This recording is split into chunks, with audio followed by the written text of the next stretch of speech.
Cela vous a peut-être échappé, mais nous sommes actuellement dans la 6e édition de la semaine de l'industrie. Jusqu'au 20 mars, partout en France, les usines ouvrent leurs portes. Dans le Cantal, la manifestation a été lancée ce matin dans une PME qui innove et qui crée des emplois hautement qualifiés. Le reportage de Claude Bernard et Bruno Lebray.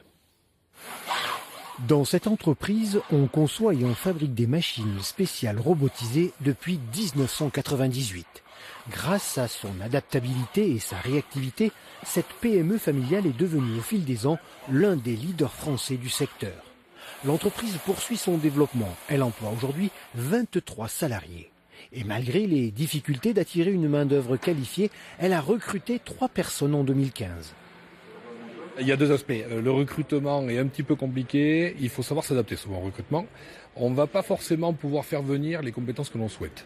Par contre, il y a quand même des gens qualifiés dans le département. Donc souvent, on part d'une base qui est déjà existante où on va finir de la formation en interne.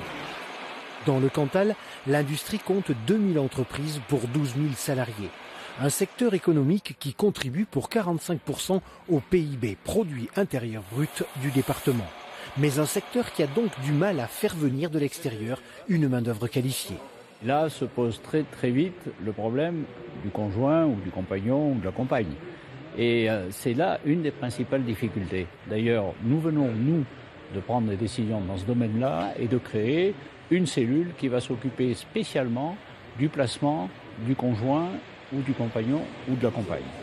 Cette semaine de l'industrie est placée sous le thème « Entrepreneurs du futur ». Dans le Cantal, elle sera suivie du mois de l'entreprise avec comme rendez-vous principal le 7 avril à Aurillac, les assises nationales de la fibre optique.